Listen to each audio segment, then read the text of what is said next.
everyone. Good afternoon. Well, it's good to be back in Detroit, and so we're here back today to thank all the folks for the work that they are doing to help organize, register people to vote, and get them out to vote. And today, early voting begins in Detroit. So it is good to be back here, and obviously to be in a great American city, and to applaud it for being just that, a great American city with a lot of hardworking folks who have grit and ambition and deserve to be respected for all of that. And then on Monday, I will be headed to Pennsylvania, to Michigan and Wisconsin to spend some time with a great American leader, Liz Cheney, and talk with folks about why it's important for us to put country before party and value the very important foundational principles that we stand on in terms of particular respecting and upholding the Constitution of the United States and the rule of law, and the importance of having a president in the White House who actually understands their job and is fit to serve. So with that, I'll take any questions. On early voting, are you concerned the Republicans are cutting the Democratic strength for early voting, and what are you seeing in the numbers now, and how do you feel about them? Well, what I'm hearing is that we're seeing record turnout.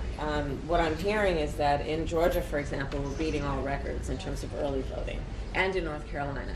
And in fact, today in Michigan, I'm going to challenge the folks here to do the same. So, you know, I don't yet have enough data to tell you who's voting for who and or how they're leaning, but I think it's great that people are turning out and voting and being active. It's what we should all want, right, in our democracy, that people understand it's their civic duty, but also that they can make a difference. We'll go to Nancy at Bloomberg right here. Thank you. I wonder what you think of Elon Musk just getting increasingly involved in the election, both through his financial contributions to Trump Super PAC, but also holding campaign events, attending rallies. I mean, listen, I think that the most important thing that any one of us could do right now is pay attention to the issues that are at stake, and there's a lot at stake. We are looking at, as I say repeatedly, because it is true, two very different visions for our country. And Donald Trump has proven himself to be increasingly unstable and unfit, and he's trying to take us backward. He is someone who demeans the American people, who has no actual plan for uplifting the middle class, no actual plan that is about any sense of optimism in who the American people are and what we are capable of doing. And I think that that's really what's most important in these remaining, I believe it's 17 days of the election, which is focusing on the issues themselves and reminding the American people they not only have a choice, but they have the power to decide the future of our country through this election. Madam Vice President. Andrea right here at Reuters. So yesterday you called out Assad Turfi, one of the elected officials here in Arab American. He's faced tremendous backlash since you mentioned his name at the rally. And obviously there's a lot of churn and turmoil within the Arab American and Muslim communities here in Michigan.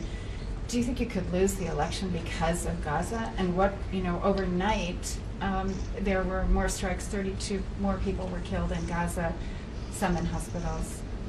You know, how risky is it that you could lose the election?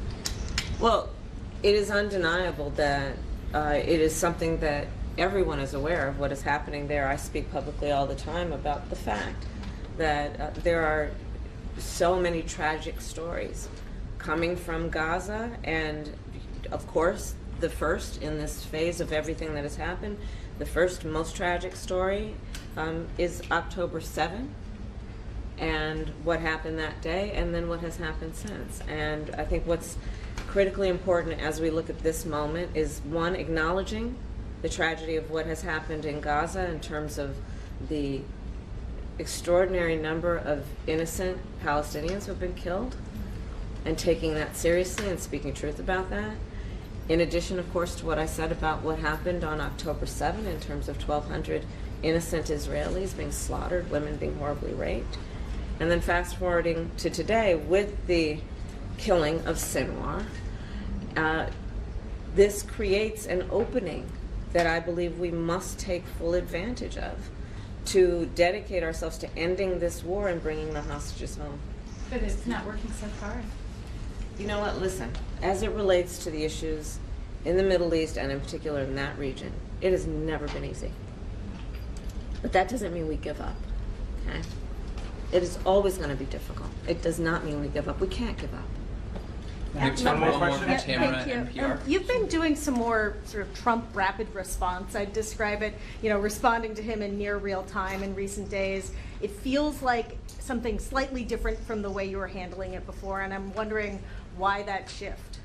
He's becoming increasingly unstable and unhinged, and it requires that response. I think the American people are seeing it, witnessing it in real time. And we must take note of the fact that this is an individual who wants to be president of the United States. And I think the American people deserve better than someone who actually seems to be unstable. Thank you, Madam Press. Thank you all. Thank you. Thank you. Right this way.